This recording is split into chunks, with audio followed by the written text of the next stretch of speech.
നമസ്തേ. ഓം ശ്രീ മാത്രേ നമ. ശ്രീദേവി അസ്ട്രോളജിക്കൽ ചാനലിലേക്ക് ഏവർക്കും സ്വാഗതം.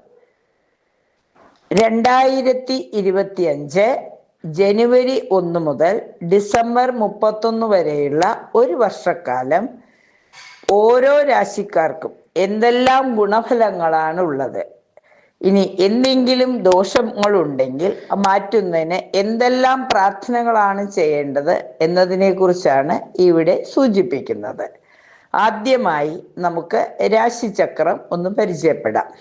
ഡിസംബർ 31 വരെയുള്ള കാലഘട്ടത്തിൽ പ്രധാനമായും സൂര്യൻ ഓരോ മാസത്തിലും, അതായത് ജനുവരിയിൽ പകുതി വരെ ധനുവിലും പിന്നീട് മകരത്തിലുമായും, അതുപോലെ തന്നെ ഓരോ മാസത്തിലും പകുതി വരെ ഒരു രാശിയിലും പകുതി വരെ അടുത്ത രാശിയിലുമായിട്ടാണ് സൂര്യൻ നിൽക്കുന്നത്. അപ്പൊ അങ്ങനെ സൂര്യൻ ഒരു മാസക്കാലം ഒരു രാശിയിൽ നിൽക്കുന്നത് മലയാള പ്രകാരമാണ്. ഇംഗ്ലീഷ് മാസപ്രകാരം ജനുവരി മാസത്തിൽ ധനുവിലും മകരത്തിലുമായിട്ട്, ഫെബ്രുവരി മാസത്തിൽ മകരത്തിലും കുംഭത്തിലുമായിട്ട് അങ്ങനെ പോകുന്നു രാശിചക്രത്തിലെ സൂര്യന്റെ സ്ഥാനം. ചന്ദ്രനാകട്ടെ ഓരോ മാസത്തിലും ഒരു രാശിയിൽ തുടങ്ങി ആ രാശി വരെ ഒരു വട്ടം ഭ്രമണം പൂർത്തിയാക്കിയതിന് ശേഷം ആണ് നിൽക്കുക. അതായത് 12 രാശിയിലും ഭ്രമണം പൂർത്തിയാക്കും. അങ്ങനെയാണ്. പിന്നെ ചൊവ്വയ്ക്ക് ഇപ്പോൾ നിൽക്കുന്നത് മിഥുനൻ രാശിയിലാണ്. ചൊവ്വ കർക്കിടകൻ രാശിയിൽ നിന്നും മിഥുനൻ രാശിയിലേക്ക് ജനുവരിയിൽ രാശിമാറ്റം, വക്രത്തിലേക്ക് രാശിമാറ്റം സംഭവിക്കുന്നു.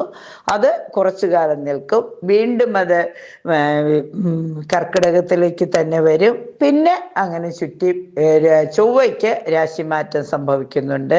മിഥുനൻ രാശിയിലും കർക്കിടകൻ രാശിയിലുമായിട്ട് മാറ്റം വരുന്നുണ്ട്. ചിങ്ങത്തിലേക്ക് വരെ വരുന്നുണ്ട്.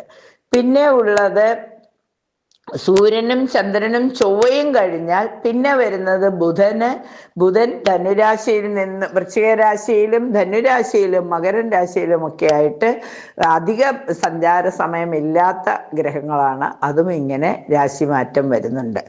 പ്രധാനമായും രാശിമാറ്റം വരുന്നത് വ്യാഴത്തിൻ്റെയും, നമ്മൾ മാസഫലങ്ങളാണെങ്കിലും വർഷഫലമാണെങ്കിലും ആഴ്ചഫലമാണെങ്കിലും ഒക്കെ പ്രധാനമായും കണക്കാക്കുന്നത് സൂര്യന്റെ രാശിമാറ്റവും അതുപോലെ തന്നെ പ്രധാനമായിട്ടും വ്യാഴത്തിൻ്റെയും ശനിയുടെയും രാശിമാറ്റമാണ് കൂടുതൽ നമ്മൾ ഇതാവുന്നത്. ഏറ്റവും കൂടുതൽ സമയം ഒരു രാശിയിൽ നിന്ന് മറ്റൊരു രാശിയിലേക്ക് എടുക്കുന്നത് ശനിക്കാണ്. 2.5 വർഷത്തോളം ഏകദേശം ശനിക്ക് 2.5 വർഷത്തോളം എടുക്കും ഒരു രാശിയിൽ നിന്നും മറ്റൊരു രാശിയിലേക്ക് മാറുവാൻ. ഇപ്പം ശനി നിൽക്കുന്നത് കുംഭം രാശിയിലാണ്. അത് പിന്നെ 2.5 വർഷക്കാലത്തേക്ക് 29/3/2025 ശനി കുംഭം രാശി ശനിയുടെ സ്വന്തം ക്ഷേത്രമാണ്.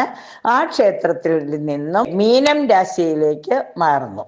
ആ മീനൻ രാശിയിലേക്ക് മാറുമ്പോൾ വ്യാഴക്ഷേത്രത്തിലേക്കുള്ള ശനിയുടെ മാറ്റം വളരെ ദോഷങ്ങൾ ചെയ്യില്ല. കാരണം വ്യാഴക്ഷേത്രത്തിൽ ശനിക്ക് കൂടുതൽ ദോഷഫലങ്ങൾ ചെയ്യാൻ സാധിക്കില്ല. അതുകൊണ്ട് തന്നെ ഒരുപാട് ഗുണഫലങ്ങൾ വരും. മേടം രാശിക്കാരെ സംബന്ധിച്ചിടത്തോളം ഈ ശനിയുടെ ഈ രാശിമാറ്റം അവരുടെ രാശിയുടെ 12ാം രാശിയിലേക്ക് വരുമ്പോൾ 7ര ശനി ആരംഭിക്കുകയായി.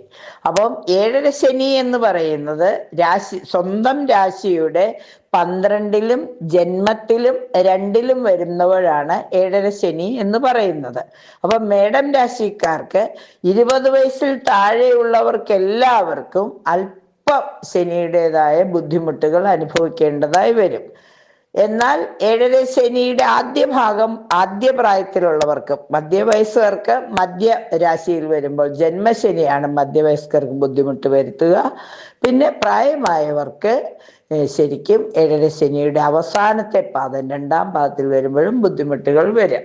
എന്തായാലും മേടൻ രാശിയിൽ ഏത് വിഭാഗത്തിൽപ്പെട്ടവരാണെങ്കിലും ഏത് പ്രായത്തിലുള്ളവർക്കാണെങ്കിലും 7ര ശനി ആരംഭിക്കുന്നത് കൊണ്ട് മാർച്ച് മുതൽ, അതായത് മാർച്ച് അവസാനം മുതൽ അല്പം 7ര ശനിയുടെ പ്രാർത്ഥനകൾ, ശനീശ്വരന് ശനിയാഴ്ചകളിൽ നീരാഞ്ജനം തെളിക്കുന്നതും കഴിയുന്നതും ദാനധർമ്മങ്ങൾ ചെയ്യുന്നത്, ഹനുമാൻ സ്വാമിയെ പ്രാർത്ഥിക്കുന്നത്, വിഷ്ണുമായ സ്വാമി ക്ഷേത്രത്തിൽ ദർശനം നടത്തുന്നത്, ശബരിമല ക്ഷേത്രത്തിൽ ദർശനം നടത്തുന്നതൊക്കെ നന്നായിരിക്കും. അതുപോലെ തന്നെ വ്യാഴത്തിന്റെ രാശിമാറ്റമാണ് പിന്നെ എടുത്തു പറയേണ്ടത്. ഇപ്പോൾ രണ്ടാം ഭാവത്തിൽ ഇടവൻ രാശി, മേടൻ രാശിയുടെ രണ്ടാം ഭാവമായ ഋഷഭരാശിയിൽ ഇടവരാശിയിൽ നിൽക്കുന്ന വ്യാഴം മേടൻ രാശിയുടെ മൂന്നാം രാശിയായ മിഥുനൻ രാശിയിലേക്ക് മാറുന്നു. അപ്പൊ ഇടവത്തിൽ നിന്ന് മിഥുനത്തിലേക്കുള്ള വ്യാഴത്തിന്റെ രാശിമാറ്റം 14/5/2025 രാത്രിയിലാണ്. അപ്പോൾ തീർച്ചയായിട്ടും അന്നു മുതൽ 3ലേക്ക് വരുന്ന വ്യാഴത്തിന്റെ മാറ്റം മേടൻ രാശിക്കാർക്ക് അത്ര ഗുണകരമായിരിക്കില്ല. ധനസംബന്ധമായി അല്പം ബുദ്ധിമുട്ടുകളൊക്കെ വരുവാനുള്ള സാധ്യതകൾ കൂടുതലാണ്. വരവിനേക്കാൾ കൂടുതൽ ചിലവുകൾ വരുന്നതിന് ആവശ്യത്തിലേറെ ബുദ്ധിമുട്ടുകൾ അനുഭവിക്കേണ്ടതായൊക്കെ വരാം. പാഴ്ചിലവുകൾ ധാരാളം വരുന്നതായതുകൊണ്ട് വ്യാഴാഴ്ചകളിൽ വ്രതമെടുക്കുന്നത്, വിഷ്ണു ക്ഷേത്രത്തിൽ ദർശനം നടത്തുന്നത്, വ്യാഴപ്രീതിക്കായി മഞ്ഞപ്പെട്ട് വിഷ്ണുവിന് മഞ്ഞപ്പെട്ട് സമർപ്പിക്കുന്നത്, തുളസി മാല സമർപ്പിക്കുന്നത്, അതുപോലെ തന്നെ വിഷ്ണു സഹസ്രനാമം ചെല്ലുന്നത്, വ്യാഴാഴ്ചകളിൽ ദാനധർമ്മങ്ങൾ ചെയ്യുന്നത്, വിഷ്ണു അഷ്ടോത്തരം ജപിക്കുന്നതൊക്കെ ഗുണഫലങ്ങൾ നൽകും. പിന്നെയുള്ള ഒരു രാശിമാറ്റം എന്ന് പറയുന്നത് വ്യാഴത്തിന്റെ രാശിമാറ്റം 1 വർഷക്കാലമുണ്ട്. എന്തായാലും 2025 പൂർത്തിയാകുന്നത് വരെ വ്യാഴത്തിൻ്റെതായ മൂന്നാം വ്യാഴത്തിന്റെ കുറച്ച് ബുദ്ധിമുട്ടുകൾ അനുഭവിക്കേണ്ടതായി വരും. പക്ഷെ വ്യാഴപ്രീതി വരുത്തി ശുക്രനെയൊക്കെ മഹാലക്ഷ്മി ലളിതാ സഹസ്രനാമമൊക്കെ ചൊല്ലി വ്യാഴപ്രീതി വരുത്തുന്നതോടൊപ്പം എല്ലാ ഗുണഫലങ്ങളും അനുഭവയോഗ്യമായി തന്നെ വരുന്നതാണ്. പിന്നീട് ഉള്ള രാശിമാറ്റം എന്ന് പറയുന്നത് മെയ് 18 വരുന്ന 18/5/2025 രാഹു കേതുക്കളുടെ മാറ്റമാണ്. രാഹു ഇപ്പോൾ 12ാം ഭാവത്തിലാണ് നിൽക്കുന്നത്. 12ാം ഭാവത്തിൽ നിൽക്കുന്ന രാഹുവിൻ്റെ 7ാം ഭാവമായ മീനൻ രാശിയുടെ 12ാം ഭാവത്തിൽ, അതായത് മീനൻ രാശിയിൽ നിൽക്കുന്ന സർപ്പി വക്രത്തിലേക്ക് കുംഭൻ രാശിയിലേക്ക് പോകുന്നു. അതുപോലെ തന്നെ കന്നിരാശിയിൽ നിൽക്കുന്ന കേതു വക്രത്തിലേക്ക്, അതായത് പിന്നോട്ടാണ് പോകുന്നത്. രാഹുകേതുക്കൾ പിന്നോട്ടാണ് സഞ്ചരിക്കുന്നത്. അപ്പൊ കേതുവിന്റെ രാശിമാറ്റം കന്നിയിൽ നിന്നും ചിങ്ങത്തിലേക്കാണ്. കന്നിയിൽ നിന്നും ചിങ്ങത്തിലേക്കാണ് വരുന്നത്. ഈ ചിങ്ങത്തിലേക്കുള്ള മാറ്റം, അതായത് കുംഭത്തിലും ചിങ്ങത്തിലുമാണ്. അപ്പൊ ചിങ്ങത്തിൽ എന്ന് പറയുമ്പോഴത്തേക്കും 5ാം ഭാവത്തിലേക്കാണ് വരുന്നത്. മേടൻ രാശിയുടെ 5ാം ഭാവത്തിലേക്കാണ് വരുന്നത്. അപ്പൊ 5ാം ഭാവത്തിലേക്കുള്ള രാശിമാറ്റം, കേതുവിന്റെ രാശിമാറ്റം അല്പം ആരോഗ്യ പ്രശ്നങ്ങളൊക്കെ വരുത്താം. കുറച്ച് ദേഷ്യമൊക്കെ കൂടാനുള്ള സാധ്യതകൾ കൂടുതലാണ്. 6ൽ നിന്നപ്പോൾ ഉണ്ടതിനേക്കാൾ കുറച്ച് ബുദ്ധിമുട്ട് വരാനുള്ള സാധ്യതകളുണ്ട്. അപ്പൊ ചിങ്ങരാശിയിലേക്കുള്ള കേതുവിന്റെ രാശിമാറ്റവും അതുപോലെ 11ാം ഭാവത്തിലേക്കുള്ള രാഹുവിന്റെ രാശിമാറ്റവും അല്പം ധനസംബന്ധമായിട്ട് 2ാം ഭാവത്തിൽ നിന്ന് വ്യാഴം 3ലേക്കും, അതുപോലെ 11ാം ഭാവത്തില് ഇപ്പോൾ രാഹു വരുന്നതുകൊണ്ട് സാമ്പത്തികത്തിന്റെ കുറച്ച് ബുദ്ധിമുട്ടുകളും വരാം. അപ്പൊ പൊതുവേ പറഞ്ഞാൽ മേടൻ രാശിക്കാർക്ക് രാഹു കേതുക്കളുടെ മാറ്റവും വ്യാഴത്തിന്റെ മാറ്റവും ശനിയുടെ മാറ്റവും അത്ര അനുകൂലമല്ല. എന്നിരുന്നാൽ പോലും ഇവർക്ക് എല്ലാ കാര്യങ്ങളും നന്നായി ചെയ്യുവാനുള്ള കഴിവുണ്ട്. സേവാമൂർത്തിയായ സുബ്രഹ്മണ്യ സ്വാമിയുടെ രാശിയിലുള്ളവരാണ്. അപ്പൊ ഇവരുടെ രാശിനാഥൻ സുബ്രഹ്മണ്യ സ്വാമി ആയതുകൊണ്ട് തീർച്ചയായും എല്ലാ കാര്യങ്ങളെയും വളരെ നയപരമായി ചെയ്യുവാനുള്ള പ്രാപ്തി ഇവർക്കുണ്ട്. പൊതുവെ 2025 എന്തെല്ലാം മാറ്റങ്ങളാണ് ഇവർക്ക് വരാൻ പോകുന്നതെന്നാണ്. അപ്പൊ വർഷാരംഭത്തിൽ പല നല്ല അനുഭവങ്ങളും ഇവർക്ക് ഉണ്ടാകും. മെയ് 15 വരെയുള്ള സമയം നല്ല കർമ്മപുഷ്ടി, കൃഷി, കച്ചവടം, തൊഴിലുകൾ, വിദ്യാഭ്യാസ പുരോഗതി, പരീക്ഷാ വിജയം, സ്വദേശത്തോ വിദേശത്തോ കർമ്മങ്ങൾ ചെയ്യുവാനുള്ളതും ആ കർമ്മങ്ങളെല്ലാം വിജയിക്കുവാനുള്ള യോഗവും ഒക്കെ ഇവർക്ക് വന്നു ചേരുന്നതാണ്. വസ്ത്രാഭരണ ലാഭവും ധനവരുമാനവും ഇങ്ങനെ വിവാഹം തടസ്സപ്പെട്ടിരുന്നവർക്ക് വിവാഹം നടക്കുവാനുള്ള യോഗവും ഒക്കെ വന്നു ചേരും.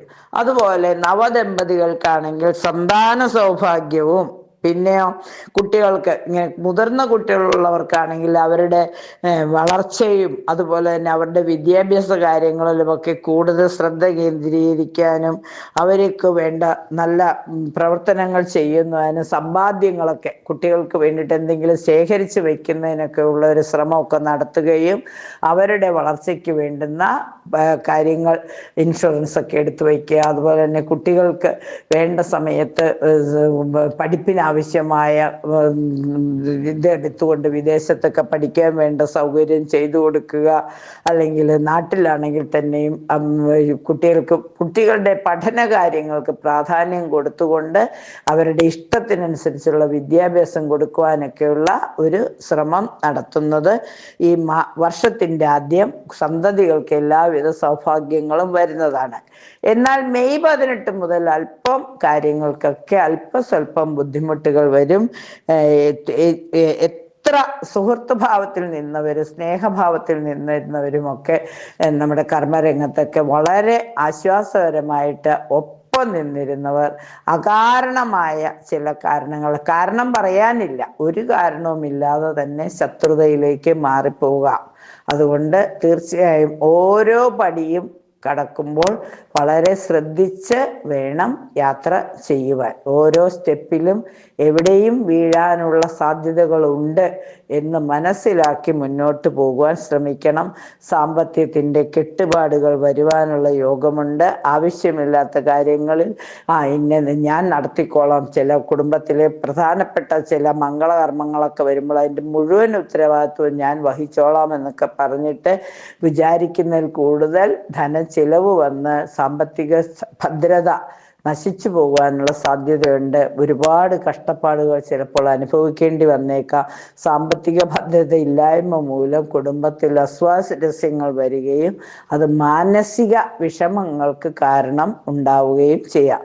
അപ്പോൾ പൊതുവേ പറഞ്ഞാൽ മെയ് 18 മുതലുള്ള കാലയളവ് വളരെ ശ്രദ്ധിച്ച് മാത്രം മുന്നോട്ട് പോവുക. കഴിയുമ്പോഴെല്ലാം വ്യാഴാഴ്ച ദിവസം ഒരു നേരം അരിയാഹാരം കഴിച്ചുകൊണ്ട് വ്യാഴാഴ്ച വ്രതമെടുക്കുക.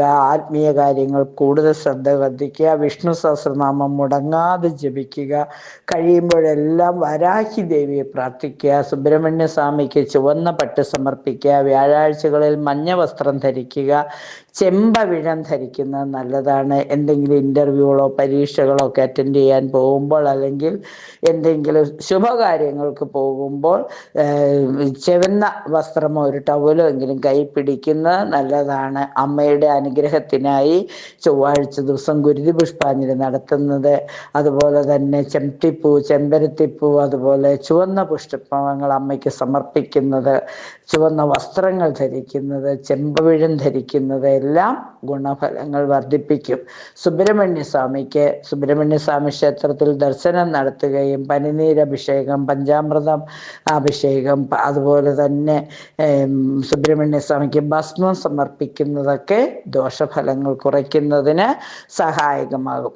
7 ശനിയുടെ ദോഷങ്ങൾ മാറുന്നതിനായി ശനിയാഴ്ചകളിൽ ശാസ്താവിന് നീരാഞ്ജനം തെളിക്കുന്നതും അതുപോലെ തന്നെ ശനീശ്വര പൂജ നടത്തുന്നത്, എള്ള് തലയ്ക്കൊഴിഞ്ഞ് വെള്ളത്തിൽ സമർപ്പിക്കുന്നത്, അതുപോലെ വിഷ്ണുമായ സ്വാമി ക്ഷേത്രത്തിലും ശബരിമല ധർമ്മശാസ്താവിനെയൊക്കെ ദർശനം നടത്തുന്നത്, ആഞ്ജനേയ സ്വാമിയെ നിത്യം പ്രാർത്ഥിക്കുന്നതൊക്കെ ഗുണഫലങ്ങൾ വർദ്ധിക്കുന്നതാണ്.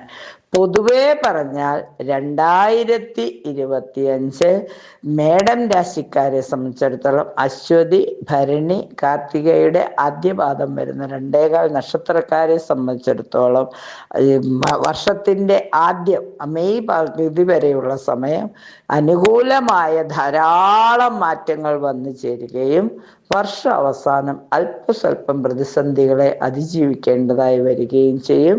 അതിനുള്ള മുൻകരുതലുകൾ എടുത്തുകൊണ്ട് ഈ വർഷത്തിലെ എല്ലാ സൗഭാഗ്യങ്ങളും അനുഭവിക്കുവാൻ ജഗദീശ്വരൻ അനുഗ്രഹിക്കട്ടെ എന്ന് പ്രാർത്ഥിച്ചുകൊണ്ട് നിർത്തുന്നു. നന്ദി, നമസ്കാരം.